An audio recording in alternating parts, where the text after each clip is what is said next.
Berria FM. Berriako podcasten lista.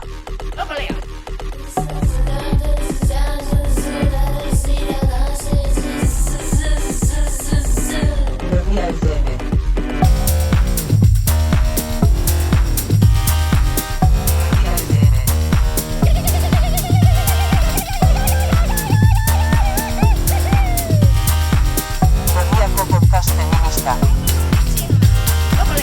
Berria FM.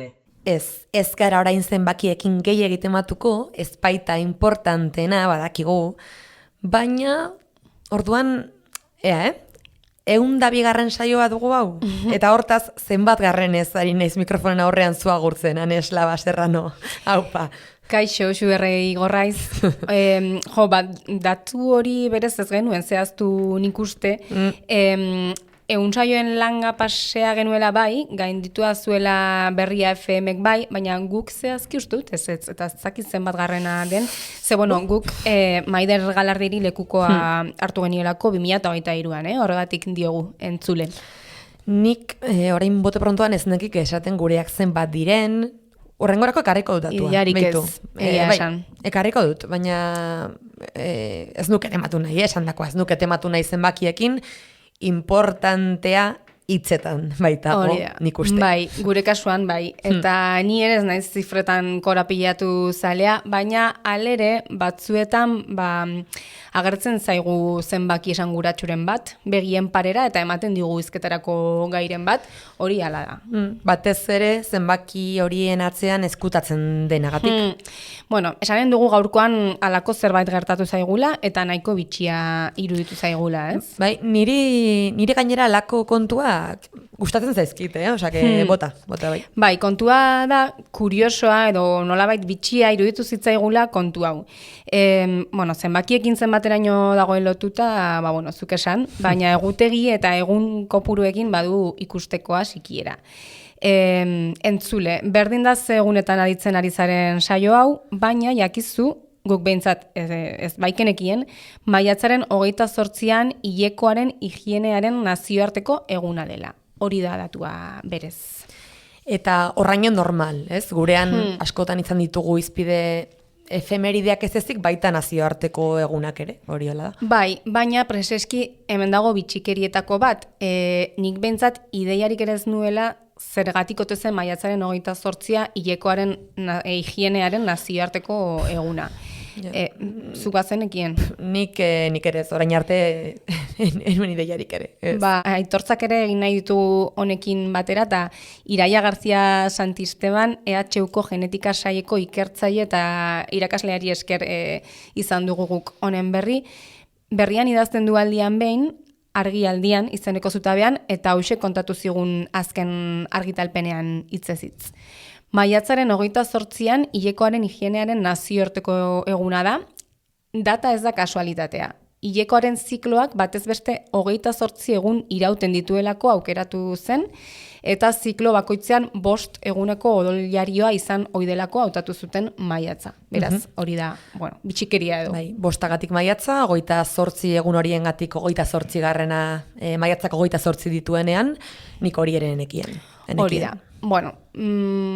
Hori datua edo bitxikeria eta eskerrak Iraiari beraz, baina kontu bat gehiago xuez zenbakiarena, baina importanteagoa iruditzen zait berez artikulan horren segidan plazaratutako gogoeta.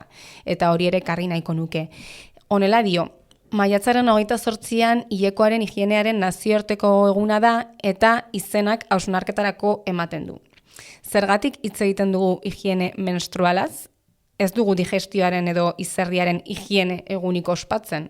Hilekoa ordea oraindik ere garbitu beharko zerbait balitz bezala tratatzen dugu. Eta esanen dut niri kerrinka pixkat egin zidala. Nazioarteko egun honen izena irakurri nuen lehenaldian, higienearen kontu horrek. Arrituaren nabarretan, baina... Nahiko itxusik alitzen da hori bestalde eta... hain justu ere diozun hori nabarmentzen du Santistebanek berak ere ez. Ez dela iradokitzen dela garbitu beharreko zikinkeria bat, ezote den, ez da, hilekoa hori da. Gutxi gara bera eta kirrinkan iri ere. Besterik gabe, izpidera ekarri nahi genuen artikulu hau, zuk entzule, patxadaz irakur dezazun nahi izatera, Besteak beste, ederki jasota daudelako adibidez hilekoari buruz hitz egiteko ezintasunaren ingurukoak, edo endometriosiari buruzko zenbait gogoeta, behitu adibidez, eta honekin bukatuko dut. Endometriosiaren diagnostiko berantiarraren inguruan, testuan nabarmentua dago 10 emakumetik bati eragiten diola endometriosiak, eta alere 8-10 urte pasatzen direla sintomak agertzen direnetik diagnostikoa heltzen denen arte. Pentsa, Urte asko eta bitarte horretan gertatzen denari buruz, ez da, ez bakarrik mina. Bestela minari irten bidea bilatu nahian ematen diren medikazio, medikamentuak, bueno, haupa, eta bueno. Artikuluak dena dela, hanez izen du Santistebanenak, diot? Bai, egia ez dudala esan, hemen dut hilekoa erdigunean, beraz, bueno, gaurko gomendiotxoa hori. Bikain, hortxe, irakurtzeko moduan, amutxo bat, eta hori bakarrik ez, hau perfecto etorri zaigu Lisipe liburu bildumara ailegatutako azken argitalpena ere kartzeko podcastera. Amutxo bat utziko dugu, ez besterik, baina bada zerbait. Bai, hau ere naita gina ematen du kasik. Bai, ala egin dugun edo ez dugu argituko. Libre, interpreta dezala bakoitzak, nahi gabe den, baina... Agian susakoek, bazekiten nazioarteko egunarena. Haiek guk ideiarik ere ez, baina haiek akaso, zalantza ere hortxe. Baina hain justu, hilekoari buruzkoa da, Susa argitaletxearen Lisipe bildumara ekarri duten libururik berriena. Itzulpena da, Maria Reimondez idazle galiziarrak idatzitako Barbaras, la regla kontada, gente diversa, liburuaren itzulpena da zehazki, eta Nerea Loiolak ekarri du euskarara. Honela, zehazki. Basatiak begirada libre bat hilekoari gorputz askotarikoetatik.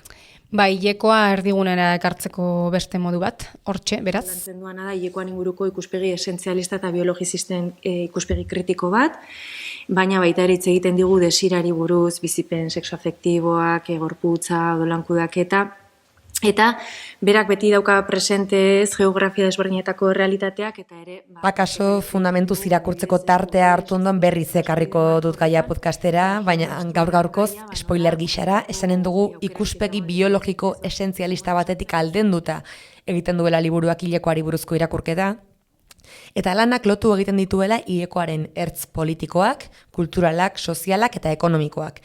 Eta zergatik ez esan hau, modu libre eta basatian egiten du. Niri liburuaren izenburua karreta eman zidan hasieratik, gustatzen zait, eta egia nor zen ikusita ere, irakurri beharrekoen zerrendan sartu nuen zuzenean, baina momentuz hor dagoela, aitortuko dut. Ni pentsatzen hasianago gainera, urrengo saioren batean segurazki hilekoa izanen dudan egunekin bat eginen duela grabaketa egunakan, eta hortaz, bakasik autoetnografia ataltxo bat ere txertan iezaiokela azalpenari ekarriko dut. Eta naita egin emanen du, hortaz, horrek ere, aulusua. Aulusua. Berria FM. Berriako podcasten isa. Berria FM. Ez nuen aurre ikusita alakorik, baina orain etorri zait burura, aurrera egin aurretik azken erreferentzia bat egin geniezaiokela aurreko saioari. Ze gogoan duzu Xuen nola zuen izena Berria FM-ek dagoeneko 100 eta piko saio eginak zituela ohartarazi zigun artikuluak? Arantza Gutierrez Pazek berrian argitartutakoak? Por cierto, hau gero kontatuko dizut, baina jakintzazu WhatsApp-ez aritu naizela, Arantzarekin. Ordutik, hori kontatuko dizut, gero, saioa bukatzen dugunean. Baina izenburua honek zuen genealogia feministak. Hori da. Saio honetarako ere egokia litzaiguke izenburu hori bera, ez? Nire ustez egokia, baina zuk zer diozu, Zira, gaurkoari ere dei geni ezaioke horrela, genealogia feministak egia litzateke? Nik uste dut baiet. Egokia litzateke. Ez da. Barkatu, Zira esan dut soilik, Zira eta besterik ez, baina fundamentuz aurkeztuko zaitugu jakina. Zira Crespo Kabillo etorri zaigu Maiaren bueltara. Historialaria eta ikerlaria da, eta eskuartean duen ikerketa batek eman digu gaur hizketarako motiboa. Zira Crespok egindako aurkikuntza batek iradokitzen baitu Euskal Herriko mugimendu feministaren hastapenak uste izan dena baino lehenago kokatu daitezkela. Alegia, gure genealogia feminista uste genuena baino zaharragoa izan daitekela.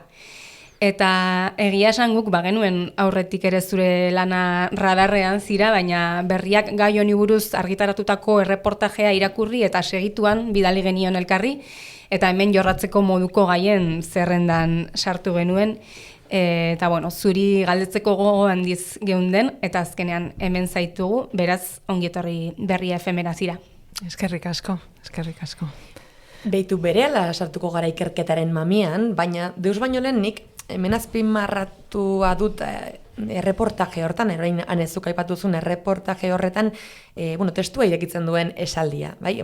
Por cierto, erreportajearen titulua, hau da, 100 urteko genealogia feminista eta Amaia Egartua kazetari eta lankideak idatzi zuen. Eta zurekin hitzegin ondoan, edo zurekin hitzegin eta sumatu zuena baliatuta, honela ireki zuen erreportaje hori. Altxor bat topatu duenaren emozioa igartzen zaio, azkenik hipotesia ziurtatu duenaren zirrara. Hori zen lehenbiziko esaldia, eta bueno, Zira, hori duzu sentipena bai, altxor bat aurkitu izanarena? Beti da errelatiboa, zer den altxor bat eta zerrez, niretzat, altxor bat da 4.700 baino, emakume baino gehiago aurkitzea politika egiten 1919an.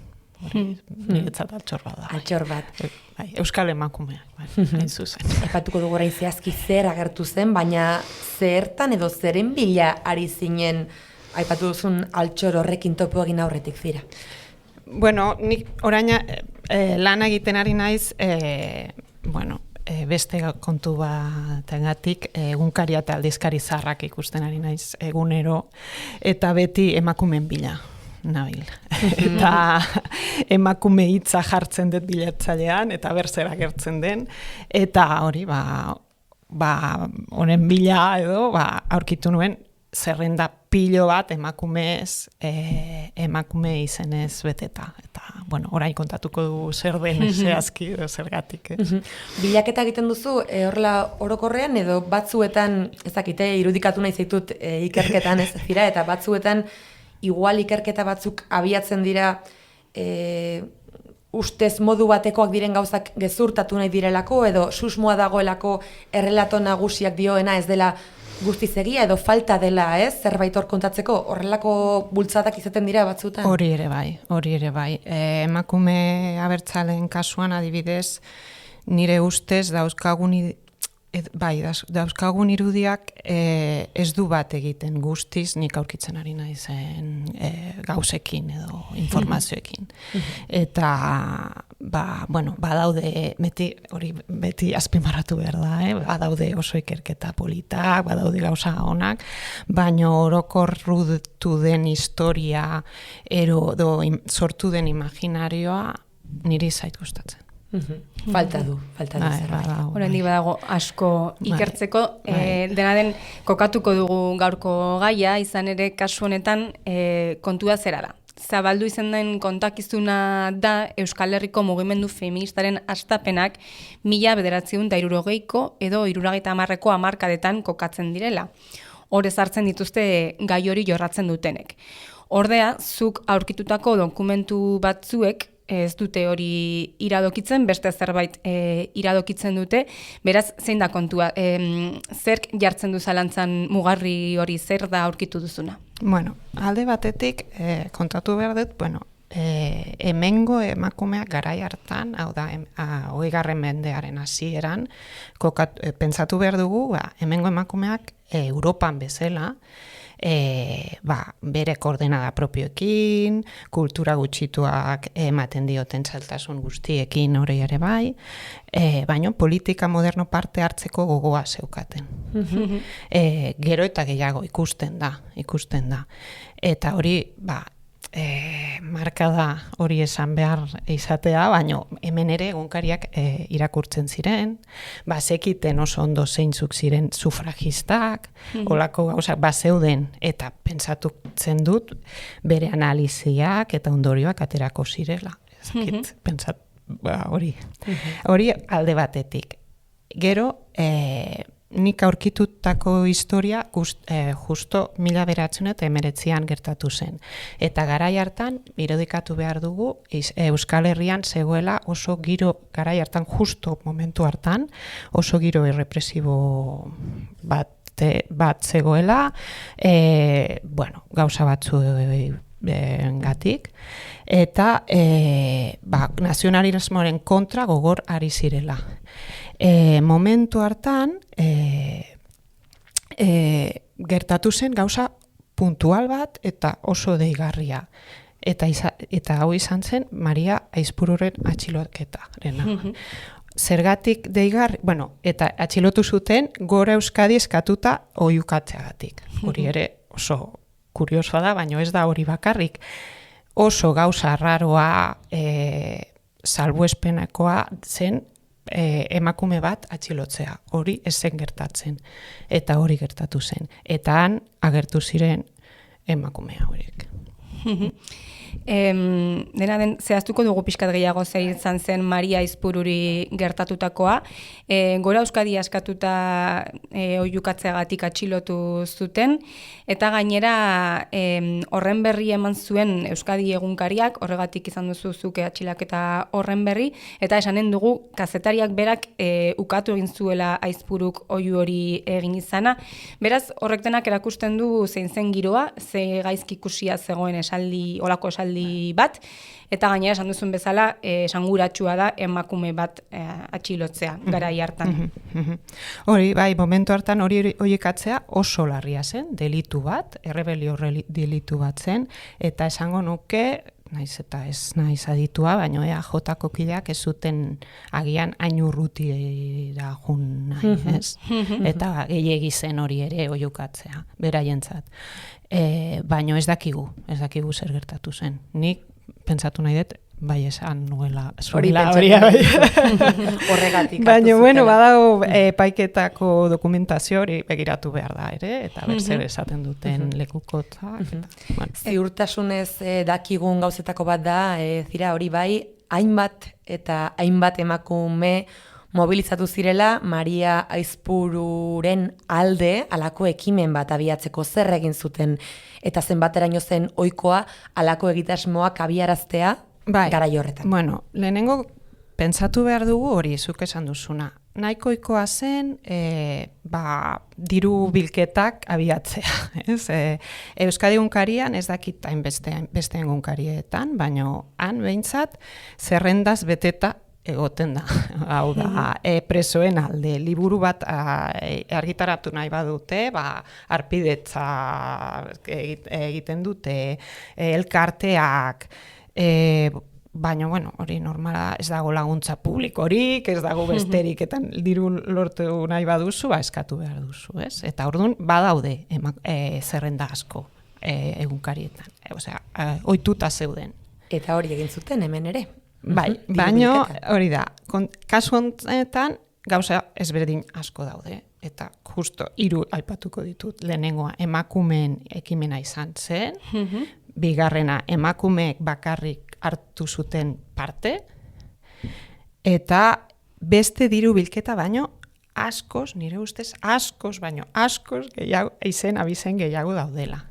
Da, uholde bat egon zen. Uholde bat, eta haze abiaduran, ezta? Egun batetik bestera ikusi zen, nola, zerrenda hori ere aski puztua zen, esan nahi dut, asko andanan apuntatu ziren diru bilketa horretan parte hartzera Maria Aizpururi babesa dirazteko, baina denbora gutxian izugarri puztu zen zerrenda. Dituko dugu pirulatxo bat. Tomasa de Zubilet, Ester de Araujo, Ángeles de Araujo, Burtzakotar Sotere, Urkolatar Edurne, Urkolatar Miren Koldobique, María del Arostegitar Concepción de Laca, Rosario de la Pradera, Abiegatar Bereatar Miren, Encarnación de Sabayoa, Arecha Baletar Miren, Julia Quintar, Burdaintar Miren Iztia, Rosa de Burdintar Miren Koldobique, Maguregitar Miren Guruzne, Carmen de Josefa de la Rabide, Jovita de Uría, Manuela de Iturriaga.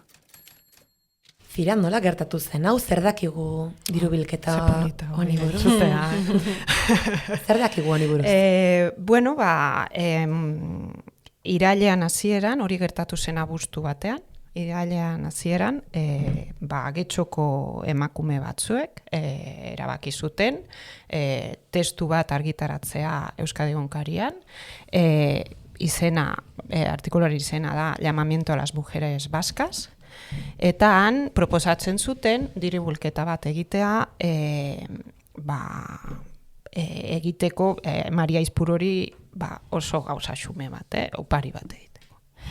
Gero, egia zan, oparirena ja, ez dakik, galdu da, ez dakigu zer gertatu zen gero. Oparia bidaltzeko, atxilotua zegoelarik bidaltzeko, gerorako, zer dakigu? Uste dut, omenaldi txiki bat, edo festa bat antolatu, eta baino egia zan, ez dakit hori gertatu zen, edo ez. Euskadi Egunkarian nire ustez ez zen agertu.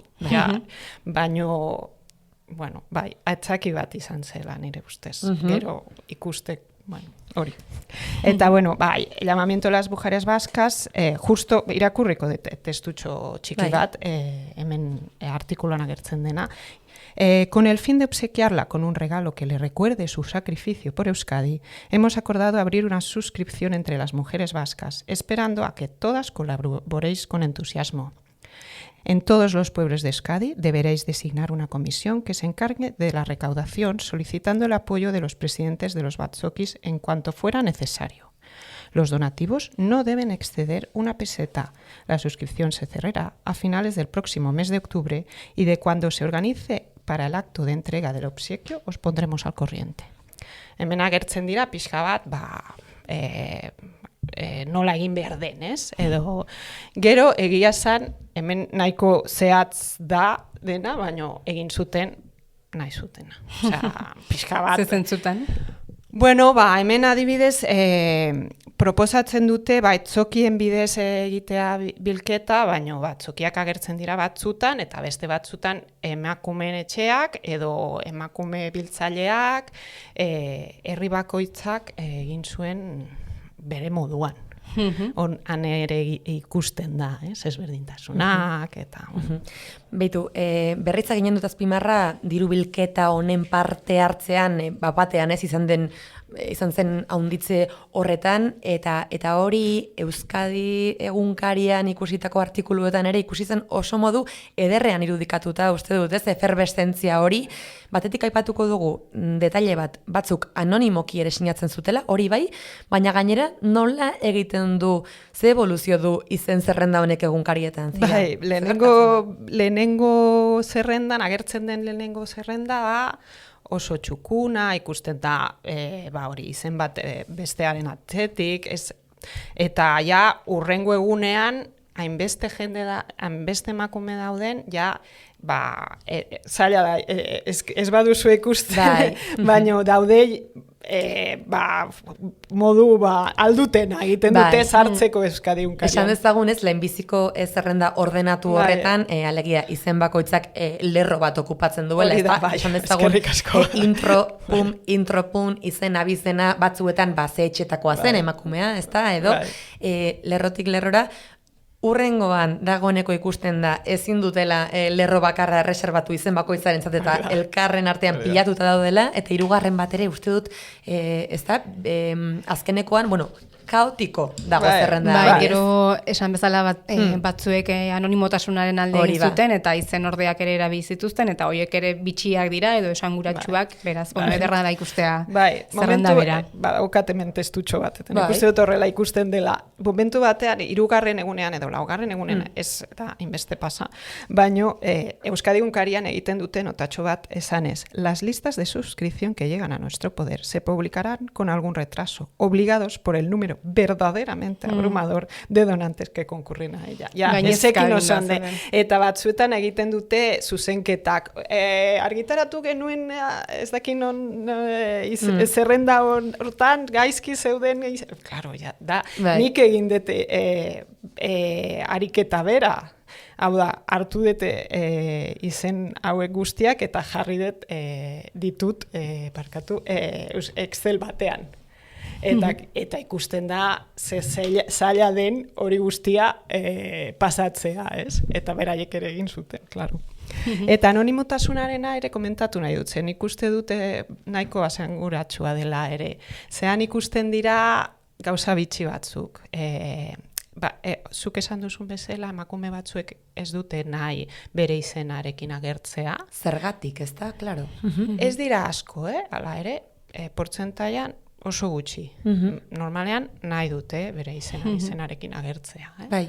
Hori ere, aitortzeko. Bai, kontuan hartzekoa da, ze badago emakume bat kartzelan, Bai, ze ezin da...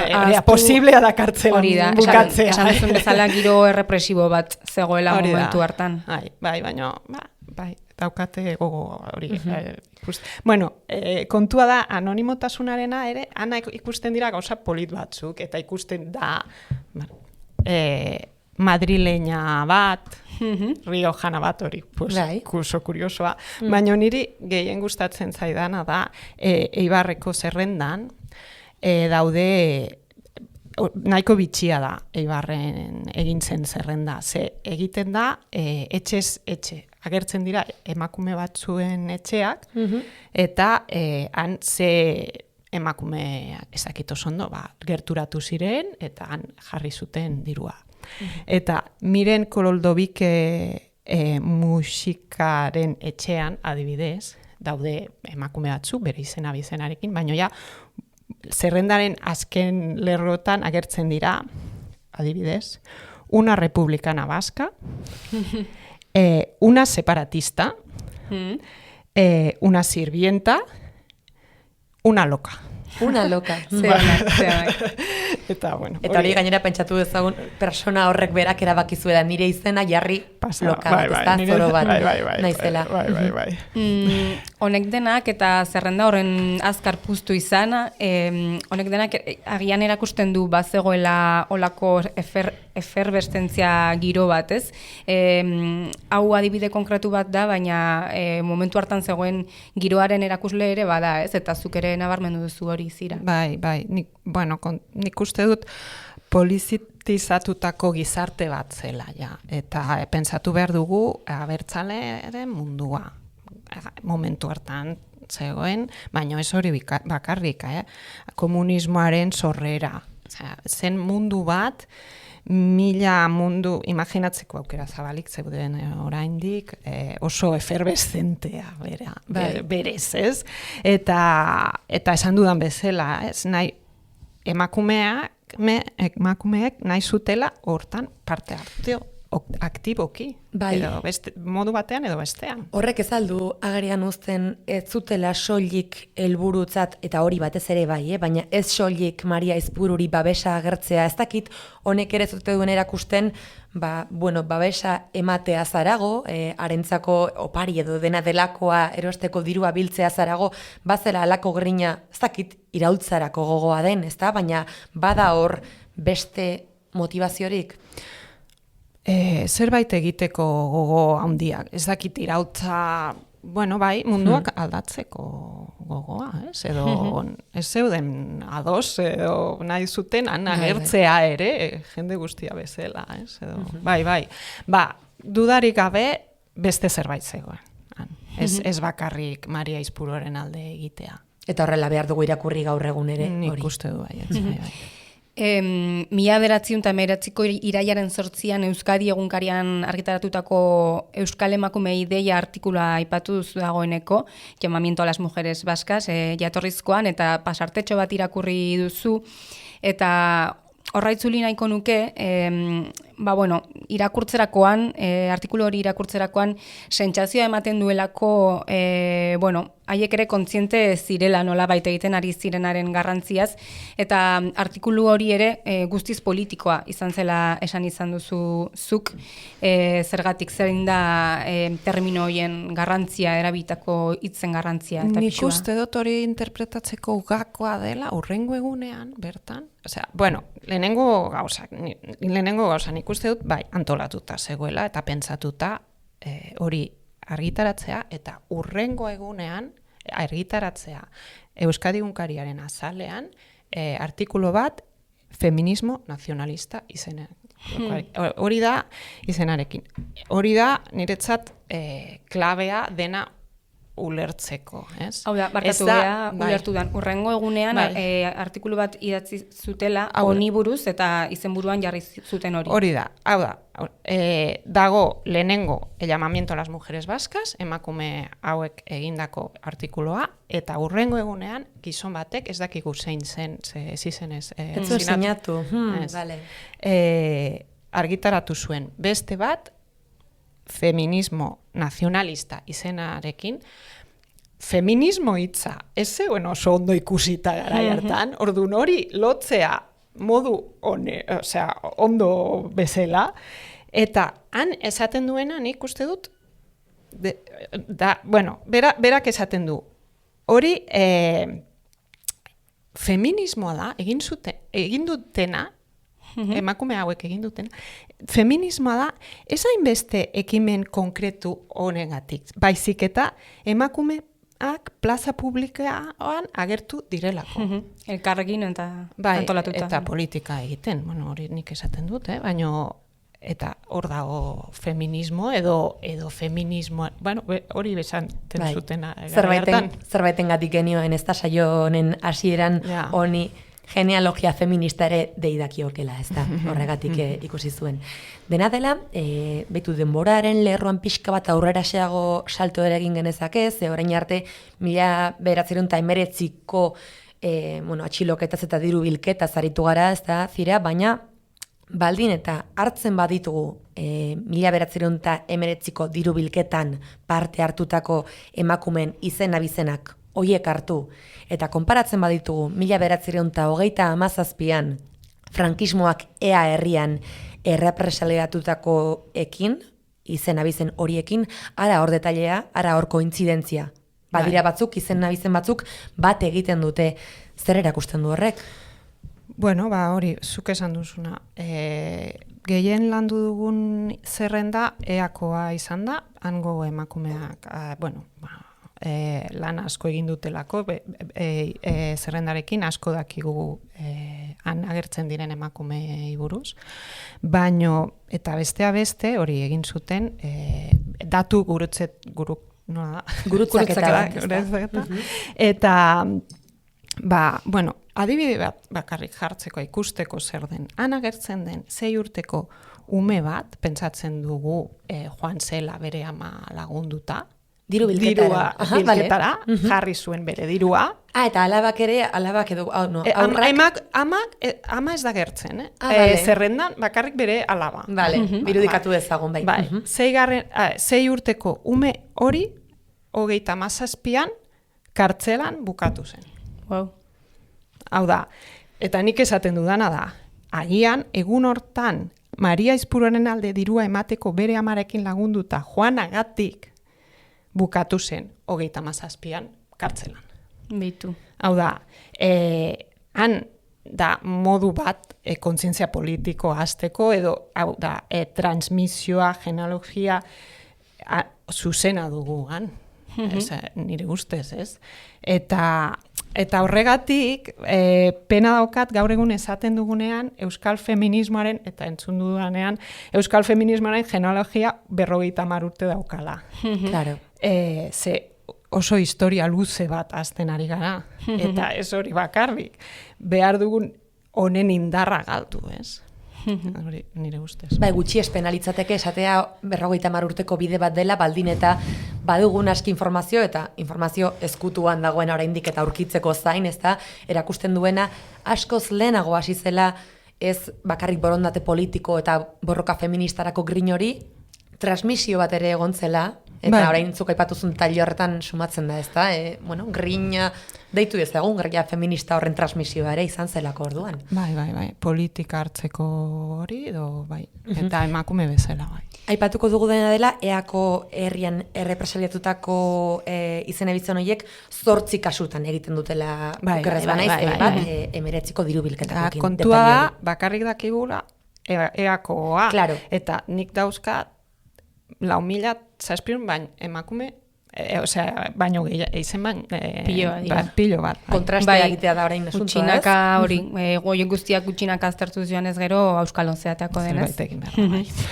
Gero zira, genealogia hortan edo kate hortan beste mugarri bat izan zen handik oso gutxira, hau dena gertatu eta 2 urtetara, 1921 emakume abertzale batza sortu zutela, emakume abertzaleen lehen antolakundea Bilbon, teorian, baina kritikoa zara haren sorreraren inguruan egin den irakurketarekin ere.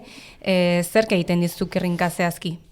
Bueno, azteko uste dut oso gutxi komplejizatu dugula gaia. Ezin dugula ezabatu 25.000 kide izan zuen erakunde bat esanez oso konservadoreak eta katolikoak zirela. Han gauza asko zeuden eta besteak beste gaur egungo euskal feministaren amonak, birramonak, eta hau da, denetarik zegoen, eta merezi dute pixka bat sakonagoa begiratzea. Baino, sorreraren kontaketan ikusten da pixka bat, zer esan nahi dudan.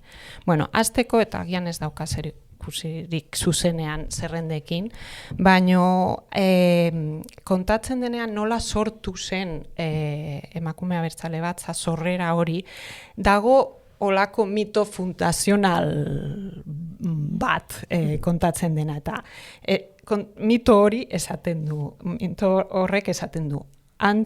Nola antza egun batean etorri zen Irlandatik gizon bat. Eta gizon horrek hitz egin zuen Irlandako emakume erakunde bati buruz, eta zeuden emakumeak iluminazio moduko bat izan zuten, eta hurrengo egunean erabaki zuten bere erakunde propio egitea. Hori kontatzen da? Hori da kontatzen den mitua? Bai. Vale. Eta bai, hori guztia gertatu zen, baino, bai, etorri zen gizon hori, eman zuen bere hitzaldatxo, hitzaldia, eta bai, baino, klaro, markatu, emakume abertzale batza esen sortu gizon bat etorri zelako. Bai. Horieren nahi dute meritutzat hartu, Zartu zen emakume batzu politika parte hartu nahi zutelako. Eta hazi batzuk zeudelako aurretik, ez? Eta zergatik ez dugu begiratzen hori pixka bat gehiago. Ai, errepasatuko bagitualako kontakizun guztiak agertuko. En fin, nola dagoen ere ikita historia, relatoa, ezta? Bai. Berria FM. Berriako podcasten lista. Berria FM. Zira, zure bisita ez dugu soilik mugatu nahi 1919ko diru bilketa horretatik tiraka egin duzun ikerketara, gehiago hori buruz ere hitz egin nahi genuke, hemen zaudela aprobetxatuta. Eta honen arira, aipatu beharko genuke akaso, ez dela emakumeen historiarekin lotuta osatzen duzun lehenbiziko ikerketa inondik ere. Aurrez, Maternalias de la historia de la maternidad, Baginen Euskal Herriko historia emakumeen bitartez, Tene Mujika udazkeneko argitan, eta Euskal Herriko 40 emakume egon ginen, izan ginen lanak argitaratuak dituzu besteak beste. Arlo horretan argitaratu zenuen lehen biziko lana, eta euskaraz idatzi zenuen lehena, Baginen izan zen, Euskal Herriko historian izandako 50 emakume esanguratsu biltzen zituena. Ze, bueno, ez dugu aipatu, baina azalduko dugu izatez Kataluniarra zarela, zira, urteak daramatzazun arren Gasteizen bizitzen. Ikusten da pixka. Bueno, ez badugu esaten ez. Eta hala, Euskal Herriaren historiara bere emakumeen bitartez iritsi zinen, esan genezake, pentsatzekoa da, historialarik gehienek abia puntuan izan ohi duten ikuspegia ez dela preseski hori izanen, historiako emakumei begiratzeari loturiko hori. Zer ekarri zizun perspektiba horrek bertako historiara ikuspegi horretatik iritsi izanak, ez? Nola aldatzen du kontua horrek? Bai, pixka bat aldatzen. Bai. Bueno, hori, Baginen izan zen enkargu bat, apartatik etorri zen enkargu bat, eta bueno, oso eskertuta nago, nire ibilbide profesionalaren norabidea guztiz aldatu zuen enkargu bat izan zen, eta bai, Euskal Herriko historia sakonki ezagutzeko aukera bat izan zen, baina hori zuk esan duzun bezala, beste perspektibatik eta gauza, oso perspektiba kuriosoa egia esan, ze adibidez, hori emakumeen bitartez iritsi naiz, ez? Euskal Herriko historiara, eta adibidez, hitz egiten dutenean Gabriel Arestiri buruz, nik pentsatzen dudan lehenengo gauza da, hori da Tene Mujika idazle Euskal Zandia Horrezko kidea izateko proposatu zuena, ez da? Edo, Lauaxeta ez alda Polixen Etrabuduak eskaini zion testu poleta. Hori, eta horako loturak egiten ditut. Bai. Hori. Bueno, beste perspektiba bat. Eta oso interesgarria gainera. Bai. Eta bueno, hortik aurrera, hainbat ikerketa egin dituzu esan dugun bezala, eta zure ikerketa eremu nagusietako bat 1936ko gerra aurreko emakume idazleena izan da. Haiek izan ziren modu kolektiboan euskaraz idazten jardun zuten lehen emakumeak, baina azken urteetan haien ekarpenari buruzko ikerlanak ugaritu diren arren oso aitortza txikia izan dute euskal letren historian. Zer dela eta galdetu behar nizun, imaginatu dezakegu pixkandondik jo dezakeen kontuak, baina zer gertatu zen Errepublika garaian ekin bizian aritu ziren emakume hoiekin gerra galduta gero baietaz inor gutxi oroitzeko. Bai, lehenengo gauza esan behar duguna da, gerra bat gertatu zela. Eta hori da garrantzitsuena, eta hortatik etortzen dira arazo asko, oraindik ere. Baina gero, pixka bat hasten denean rekuperatzen edo zerbait, ez dakit, lehenengo planoak iristen edo gogoratzen idazleak eta ber zer zeintzuk diren garrantzitsuak eta hori. Zer gertatzen da, nik sentsazioa dauk, beste lehentasun batzuz egon zirela, hori garbi. Eta gero, oso lehenengo plano hori oso murriztuta zegoen, oso leku gutxi zegoen, anagertzeko, eta... Leku gutxi baldin badago, badakigun okupatzen duen. Hori da, ez? Bai, eta ez zegoen lekurik, emakumeentzat. Dena dela, irakurri dizugu nazio zapalkuntzak ere baldintzatu duela gerra aurreko euskal emakume idazle hauen belaunaldiari buruzko kontakizuna, eta, harreta mandigu horrek nola baldintzatu du horrek? Esan dezakegu, gauza esanguratsu bat gertatzen dela, eta da, adibidez, edo esanguranetako bat dela nazio zapaltzaileak kultura unibertsaltzat hartzen dugula, ez? Eta aldiz zapalduen kultura ideologizatuak edo pixka bat salbuespenekoak eta holako gauzak. Adibidez, nik uste dut, adibidez, ez dugula berdin tratatu hemengo emakumeak ez feminista espainolekin konparatuz. Beti jartzen dut adibide berdina. Maria de Maeztu bat, oso oso feministargia, garai hartako feministargia, berak esaten zuen, me daría vergüenza, nola da esaldia, no decir que eso, no decir, Lotxa emanen lidake ez esateak feminista naizela? Ez naizela, orain ez dut gogoratzen zein den. Baina, bera, adibidez, Primo de Rivera diktadorenen gobernuan parte hartu zuen, eta hori ez dugu inoiz esaten. Eta aldiz, Tene Mujika bat edo Elbira Zipitria bat erbesteratuta egon ziren, baino beti errepikatzen den mantra berbera da oso katolikoak ziren, oso kontserbadoreak, baina barkatu zein zen konservadoreagoa, ez? Maria de Maeztu bat Primo de Riveraren gobernu batean sartu zena, edo bestea erbesteratuak egon zirena, eta olako ezberdintasunak daude, ez? Eta beti daukat sentsazioa, zuk irakurtzen duzunean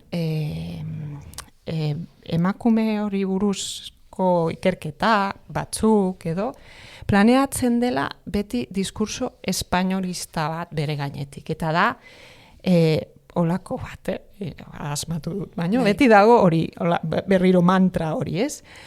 No es posible que esas señoras hagan cosas interesantes. Es más, no es posible que esas señoras hagan cosas más interesantes que nosotras. Iradokitzen dute ez dela posible alako emakume horiek deus interesanterik egiterik, edo behintzat interesanteagorik, ez da? Gaztelaniaz egin dut espreski. Gaztelaniaz zenen itzatekelako orduan, ez? Bada gaztelaniaz. Bai, horrela ez delako. Eta gogorrena da niretzat ikustea irentzi dugula diskurso ere. Eta irakurri ditut hemengo analizi feminista asko ezabatzen dutela guztiz tradizio hori eta nahi gabe da, baina hori niretzat marko espainola erostea da. Eta bai. Eta hortik nazio zapalkuntzaren ardatz hori aintzat hartu beharrekoa ere, feminismotik ikertzen ditugunean alakoak eta iraganera begiratzerakoan. Argi dago eta ikusten ari gara, ez dela kasualitatea, idazle emakume hauen belaunaldiko kideak anzturan gelditu izana, beste asko bezala, historia irabazleek idatzi dutela esaten da, eta badakigu irabazle horiek gizon boteretsuak izan direla maila handi batean, eta badakigu historian begirada hegemonikoak ikusezin bihurtu dituela, toki askotan egon ziren emakume asko zureak bezalako ikerketek agerian uzten duten moduan. Orain zorionez begirada anitzagoa da eta perspektibak dibertsifikatu egin dira. Zira, nola aldatzen du horrek historia interpretatzeko modua? Uste duzu aldatzen ari dela gutxinaka? Bada ere? Bai, nik uste dut badaudela gero eta gauza interesgarriagoak, bai. Eta niretzat oso interesantea da adibidez mundu mailan egiten diren gauzak, ezagian, baita ere hemen ere. Gauza politak egiten dira, Gure zilborrari soili begiratu gabe ez da kanpoan asko dago. Bai. Badaude perspektiba oso iradokitzaileak, bai. Baikor diozu hori edo oraindik ere halako ez dakit itxaropena edo baikortasuna zenbaterainokoa denez, sinesten dizut diozunean baiez noski zira, baina ez dakit, alako esperen bat ere, hainbeste dago egiteko, ez da? Bai, hori ere polita da, ez? Gauza asko, aukera asko izatea, bai. Interesgarria bentzat bai. Izan behar gara, ez? Itxarpentsuak. Zein da zure ustez oraindik erreskatatu beharreko historiaren itzalgune horren tamaina gurean? Beitu, oso garbi daukat hori. Itzalgunea kontinente baten tamaina dauka. Kontinente ez ezagun baten tamaina bai. Jo, ez polita horrela. Polita eta ez, dimensioak beldurra eragiten du, ez da, kontinente bat dugu oraindik itzalpetik ateratzeko.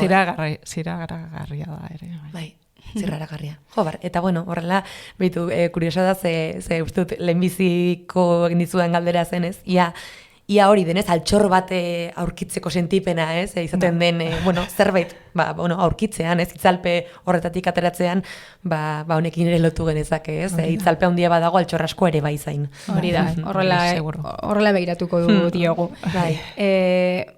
Zira Crespo esan bezala gogoak genituen zu elkarrizketatzeko, eta, ekarpin garrantzitsua egiten ari zaretelako, zu eta beste hainbat ikerlari, narratiba hegemoniko edo patriarkal horiek deseraikitzeko, asko dago oraindik egiteko, baina pentsatzen dugu altxor gehiago ere helduko direla eta guk gustora irakurriko ditugu zuen lanak eta dituko zaituztegu zu eta beste ikerlari feminista guztiak aurrera begira ere. Osondo, eskerrik asko. Zira Crespo, eskerrik asko. Besarkade bat eta entzule zuri ere bide batez besarkade bat bidaliko dizugu hemendik. Hurrengora arte. Besarkade bat, agur.